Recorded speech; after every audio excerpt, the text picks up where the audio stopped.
Hello and welcome along to the UCAS International Podcast with me, Robbie James, and on today's episode we are going right back to the start. Why would you come and study in the UK? What does it have to offer? What different options are available? And how's it all going to look once you're over here in the UK? We're going to do it with the wonderful help of my two guests today. I'm joined by Katrina McCarthy, who is the Global Head of Student Mobility and Internationalisation of UK Education at the British Council. Lovely to see you, Katrina. Welcome. We also have Anna Gusova as well, who is a student at the University of Greenwich and also student ambassador at UKISA. Nice to have you on, Anna. Let's get to know each other a little better first, shall we? Katrina, maybe we'll start with you. I read out your title there. It's long and it's very interesting, but what does it mean? What do you do?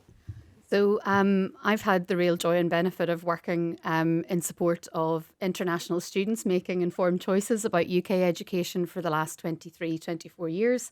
Most of that career has been spent working within universities within the UK higher education sector, but more recently I've moved into working within the British Council. And one part of my role is helping international students to make informed choices about studies in the UK, supporting their choices with regards to agent networks, and also just really promoting the UK as a world-class study destination. I like it. You're like the salesperson for the UK. I am, it's yes. Good. It's good stuff. And Anna, as for you, on your journey, so we said you're studying at the University of Greenwich. How far into that journey are you and what are you studying? Tell us a little bit about you. Yeah, sure. So at the moment, I'm in my final year of undergraduate degree in international business, but I progressed directly for my final year. And before that, I actually studied with a further education provider. Mm-hmm.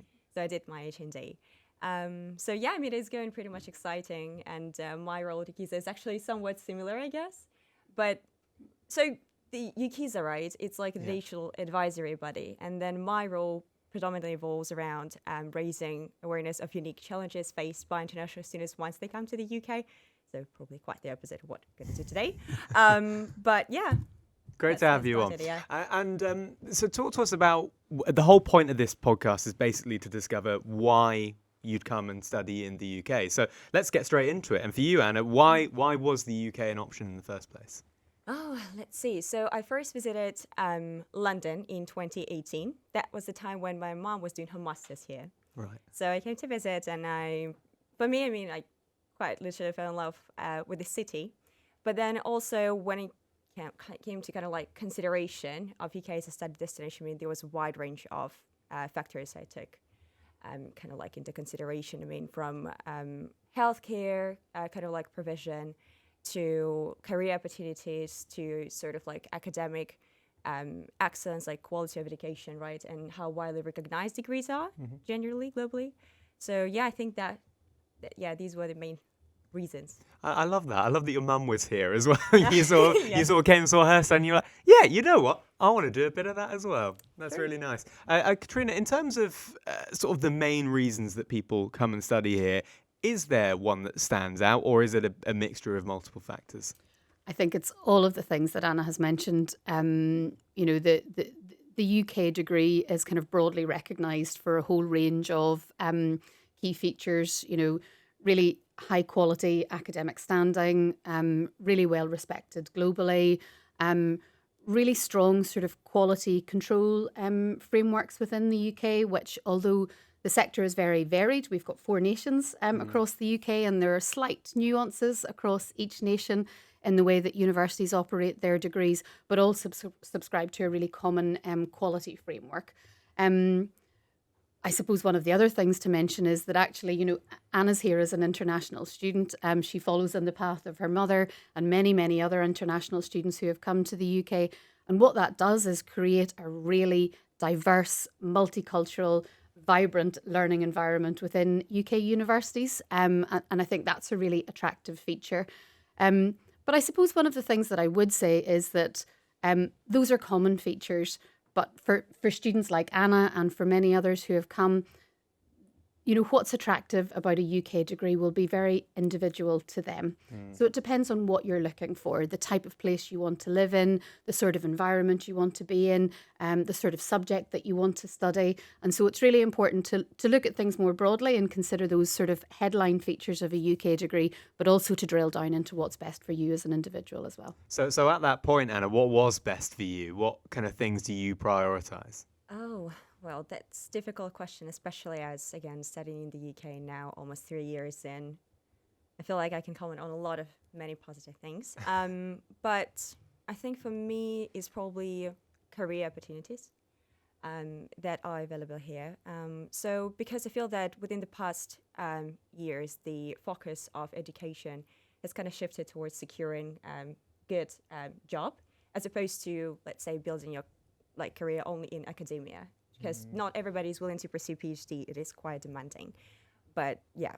I mean, ever since I came to the UK, I always had the impression that there are a lot of opportunities to pursue, from as simple as volunteering to more targeted, like career development schemes or internships or just full-time job. I think that was really the key point for me, and especially as so my subject is business, and originally where I come from, it is a male-dominated field, and at the time I felt that it would be very challenging for me to start off my career back home at this point. But then moving to the UK, I found a really supportive environment for me as a woman, actually.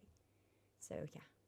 And just to pick up on what Anna said there, it sort of sounds like options are a big part of moving here, because I suppose it can be quite scary, can't it? The thought of, once you're into a certain degree or a certain pathway, that's your pathway. But actually here, we do have things like internships and placements and sandwich years and things like that. There are lots of different routes to go down. Yeah, I mean, a huge number of different routes. I mean, I think, to Anna's example, she's chosen a subject in the UK because of the things that mattered to you, but even beneath the title of a UK degree, there are genuine differences. You could have a computing degree or a business degree at two different institutions that are really very different in the way that they're structured. It's really important to remember that UK universities have a good deal of autonomy in the way that they design their degrees, their modules, their assessments, and all are done to a really firm sort of quality framework, but they will be very different depending on the nature of that institution. Sometimes degrees will be influenced by what the university is specialist in research terms, and so often that will be reflected in the modules that are available within a degree. Sometimes degrees are influenced by local business and industry links, and so there could be quite an emphasis based on types of engineering, for example, or types of business or finance or industry that are in an area. And some degrees actually are much more theoretical and others are much more applied. And so it's important to think about all of those things. You will often also see examples of degrees that are sort of major minors or sort of equal splits. And so the word and with in the context of a degree title is really interesting. So you could have English and history, which suggests a 50-50 split of those two subjects within the degree overall. And so you'll really study equal modules in both of those subjects. You could see English with history, which suggests a sort of a major minor focus. And so that should be about 75% one subject and 25 another. And then beyond that, as you say, you've also got options for work placements, language years abroad, integrated years abroad, study abroad placements. I mean, the options are endless. And I think that's the most important thing about a UK degree. There is something in there for everyone. I mean, that's fascinating. What you said there about the difference in just wording of a degree. There's a lot of options. So what advice would you give people when they are thinking about coming to the UK in terms of kind of really nailing down not just a degree, but actually specifically where you want to be and what kind of university and institution you want to be a part of?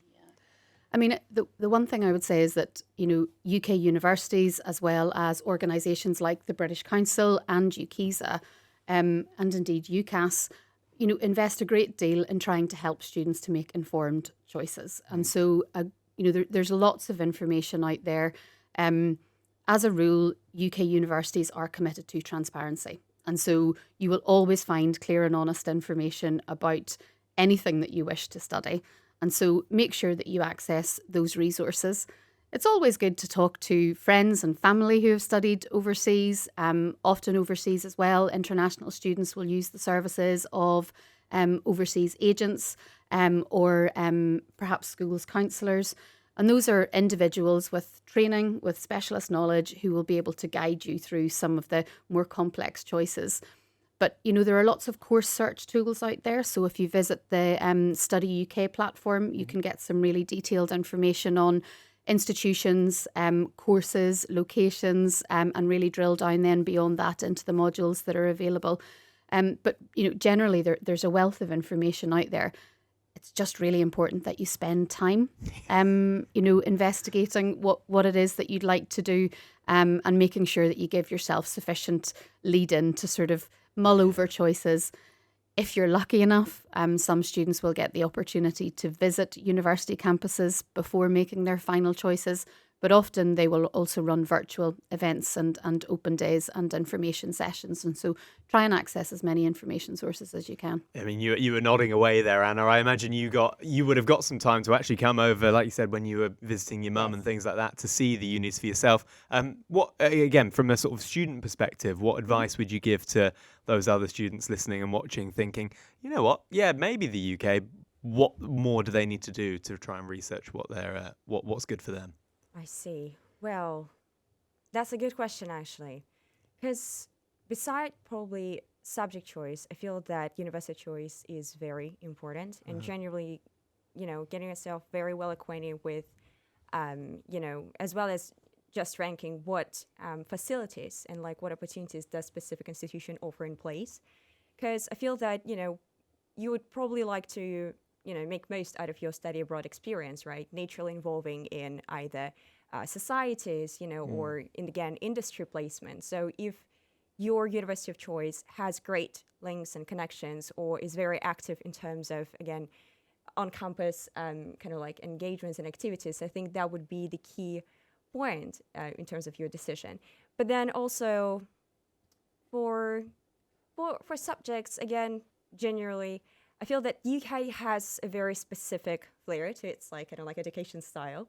There's a lot of independent learning, but then also there's a lot of like critical analysis in it. And what I know is that some students may not necessarily be ready to kind of like for the certain type of assignment. So again, getting yourself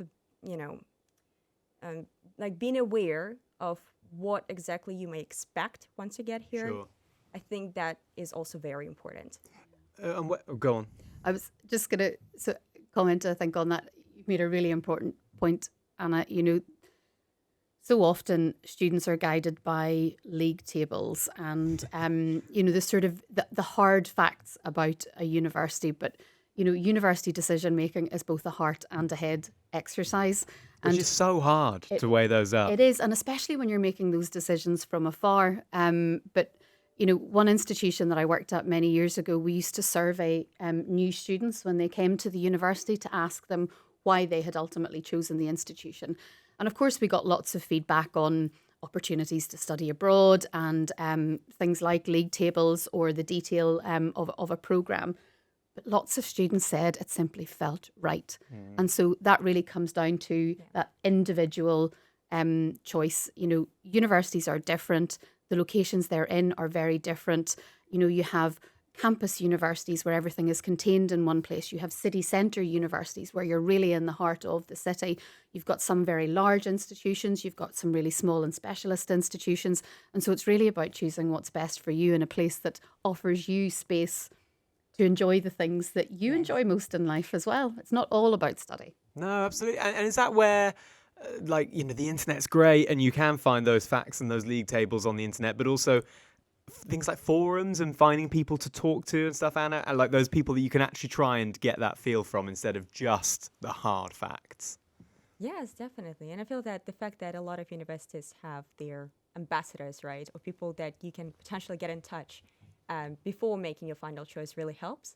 So yeah, if international students, are watching this podcast, so it's great if you can just kind of like scroll through the university website and then try to reach out to assigned people, because I think that might definitely help.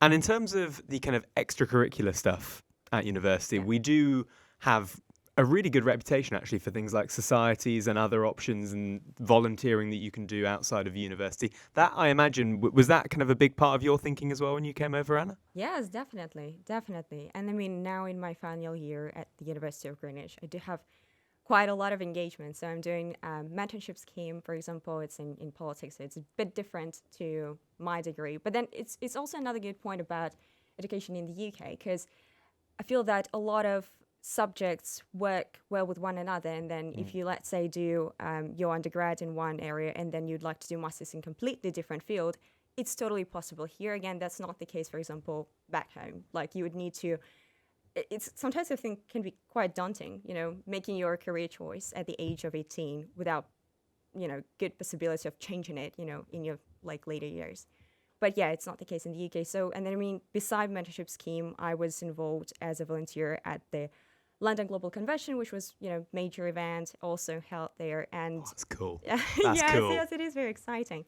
And then, I mean, apart from it, I do have a consultancy project, and then we also have a wide range of conferences held at the university, and I was presenting recently at one of it. So, yeah, I mean, that was really great. You're busy then. You got a bit on at Yes. the moment. Would you go along with that, Katrina? I mean, this is an absolutely stellar example of the ways that we'd recommend an international student to get involved. Not everyone will manage to do quite as much as you have, Anna, but I think it's really important that investing in a UK degree is a significant investment, but you're investing in everything that a UK university has to offer. So it is the academic content, it is really good facilities, fantastic library resources, labs. Universities also invest a lot of support in developing other sort of skills for students. So things like debating skills, entrepreneurship and innovation. Quite often there will be innovation labs within universities. For students who wish to continue to evolve and improve their language skills, there's lots of sort of on-course English language support, so that students can really help develop, a really evolved use of English language while they're here in the UK. And then beyond that, there's a whole range of clubs and societies. I mean, we really mean hundreds of clubs and societies, and it's very easy for students to find that if they have an interest that isn't represented at a university, quite often they just need to approach the Students' Association, gather a group of like-minded people, and launch your own society. And there are some very weird and wonderful societies out there. I was going to say, there are, I mean, you must have come across some really random ones. Can you remember any obscure ones? I mean, I've seen things like the Chocolate Appreciation Society, I'm in for that. All sorts of ones. But they're a really lovely way of connecting with like-minded people. Yeah. Somebody once said you find your tribe when you're at university, because it's people who are interested in the same things as you.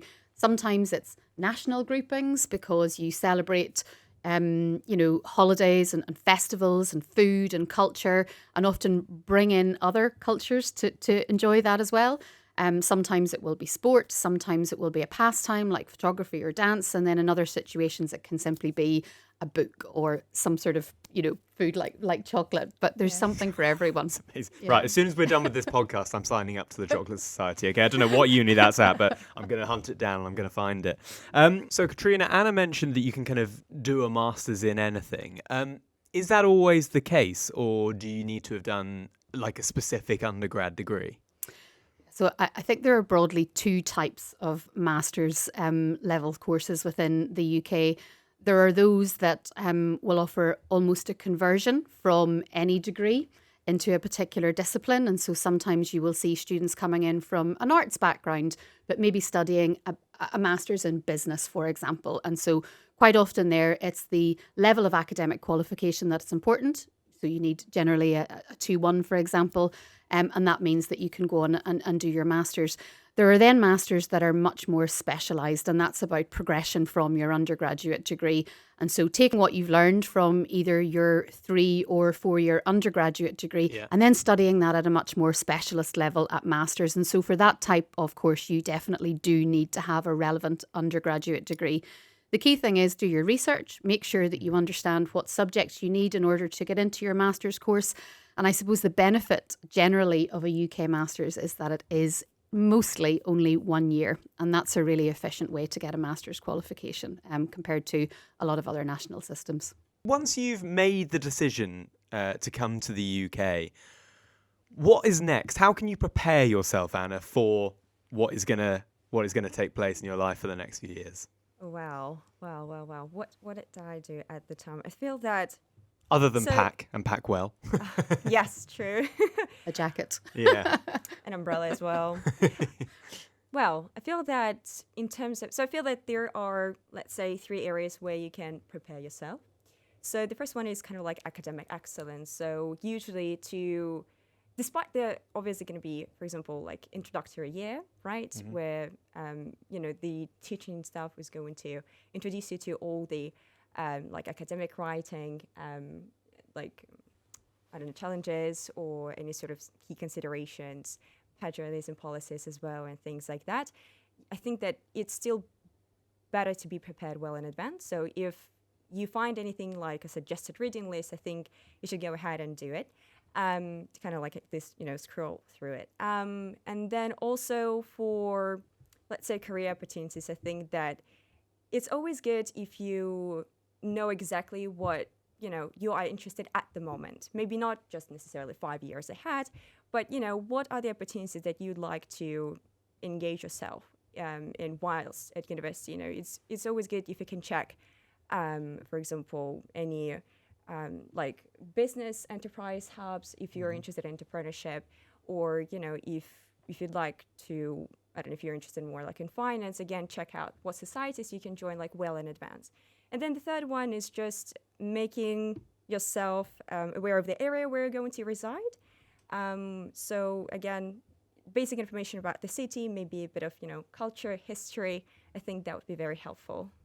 Did you go along with that, Katrina? I would. Planning is really important. And I think, we recognise that that's challenging, asking students to plan ahead at a time when they're saying goodbyes. They're transitioning from their home country to a new culture, a new education system, and all of the challenges that will bring. I suppose a couple of things to flag. Firstly, all students going to university are entering into a new learning environment. So when you've come from any high school system, that transition into university is quite the jump. And universities will support you through that. They acknowledge transitionary experiences as being challenging. And so they will really come in behind you to help with that. And so universities will supply a lot of the information that Anna has mentioned, reading lists, so that will come directly to you as a student if you've already joined that course. Yeah, right. So universities, some will have, the first couple of weeks of university, you have your sort of orientation week, and that's normally a mix of academic orientation, getting yourself onto the systems, making sure that you're registered for library services and digital services and the virtual learning environment within the university. You have access to your reading lists, you know what books you need to borrow. And borrowing is really important. You don't always need to buy books, so make sure that you get in there and borrow the books that you need. And then, of course, there's the whole social programme that sits alongside that. So lots of, freshers' fairs, promotions of the different clubs and societies that you can join. But planning is really important. I think the other thing to remember is that, there are highs and lows when it comes to moving to a new country. And there's a very sort of traditional curve where you sort of enter on an absolute high. Yeah. And then after a few weeks, you'll think, oh my goodness, what have I done?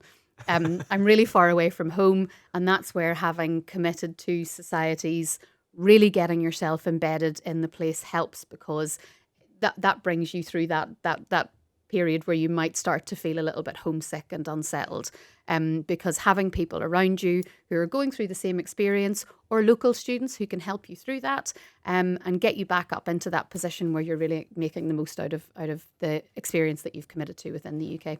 Is that similar to sort of what you did, Anna? Because naturally, with these things, there are always going to be anything new will be daunting at times, and you'll have times where you're doubting yourself a little bit. How did you kind of navigate those times?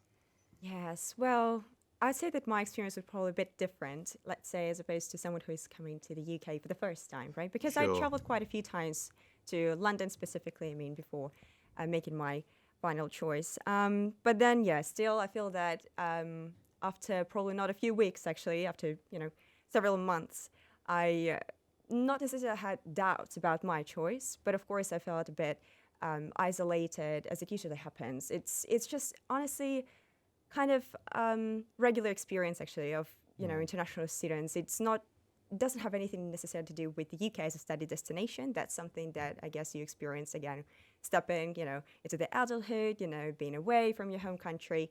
And then, yeah, I feel that for me, actually, volunteering was a great kind of like way to manage that. Yeah.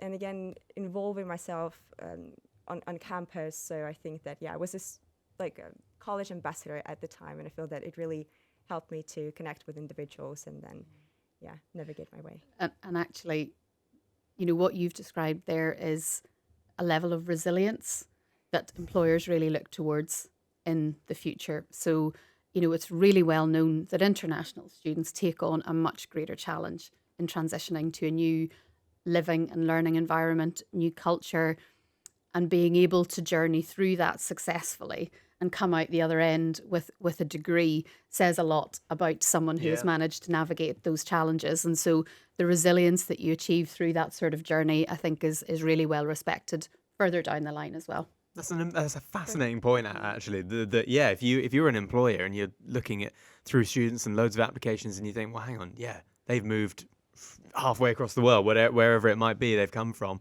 and they've gone through those 3 years. Inevitably, there will have been highs and lows throughout those years, but they've come out the other side. Is that kind of like still part of your thinking, Anna? Do you have you looked that far ahead to the future as to what might be after uni life?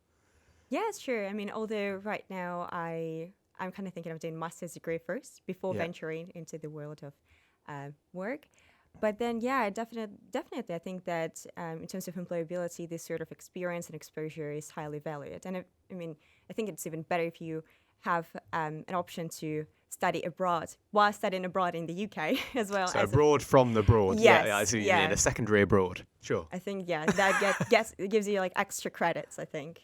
Absolutely. And to circle back as we sort of round this off, I think let's go 360 on a lovely point I think Anna made at the start about the fact that I imagine as an international student you can think, oh, I'm moving to the UK. I'm the only international student moving to the UK. Well, no, you're not. We are so lucky that we live in such a multicultural, diverse part of the world. And so, it might be a little daunting, the thought of it, but actually there are going to be a lot of people in a very similar boat to you. Yes, Sorry, definitely. both of you can answer that. Maybe Katrina, you can go just first on sort of students being aware of that. Yeah, I mean, their universities dedicate entire departments within their support and professional services to making sure that they are there to guide and support international students within their UK education system. Increasingly, actually, we're seeing that international students are now in positions of representation and responsibility on things like university councils and as elected representatives within students' unions. And you see through the example of somebody like Anna, she has stepped up as a student ambassador for a national organisation.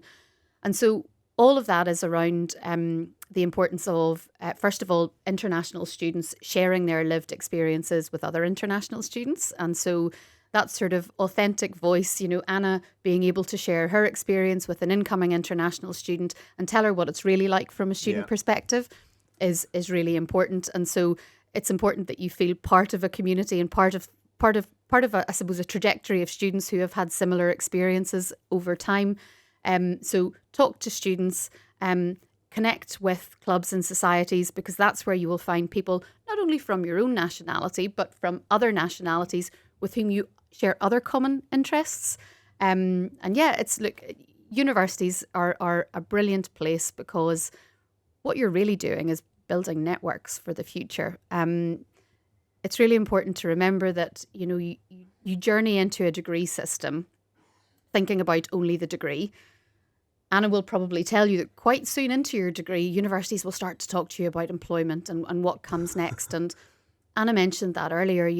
At the moment, students are thinking really carefully about job prospects and what comes next. And so, getting involved, thinking about your career, and then thinking about also what being part of a UK alumni network will bring for you is a really important thing. So the network of friends and contacts and connections that you make at university will survive, many years beyond. And that's the lovely thing about a UK degree. It doesn't stop at the moment that you graduate from university. It lives on through your alumni community for a long time afterwards. You pleased you did it, Anna? Came over here? Yes, definitely. I feel that the point about multicultural environment really resonates with me, because I feel that it really pushes you to become the best version of yourself. We often laugh with my friends that, when you first come to study in the UK, you find yourself in the environment, surrounded by all these bright individuals, because UK indeed attracts, I think, best of the best. And, it is quite competitive out here, but because of that sort of competition, you also try to learn as many things as possible. And then you may find that after just maybe 3 or 4 years of being here, you've grown into a completely different version of yourself, into a person that you really admire. So, and then for network, again, that leads with you, even after graduation. It was actually, it felt really great, because, in December, I traveled to Morocco for a summit, and then obviously you happen to know, certain individuals, working in their countries on very exciting projects out there, and then I just felt incredibly grateful that we could connect over the fact that we both studied in the UK, and then comment on our experience and share our perception and our journey. I think that was really wonderful. So nice. I'm so pleased it's gone so well for you, and I think that's a lovely place to end it. Thank you so much to both of you for being on. Anna, good luck with I hope you've got a holiday planned or something like that coming up, because you seem very, very busy at the moment. But I'm pleased it's going so well. Katrina, thank you so much for being on. If you could link me up with the Chocolate Society after this podcast, I'll do my best. That would be wonderful indeed. There might be a queue. There might be a queue, but don't worry, I'm committed to the Chocolate Society forever. Don't forget, loads of other resources available by heading to ucas.com/international. A whole host of these other podcasts available wherever you get your podcasts, and on YouTube as well. If you hit that subscribe button, we'll speak soon.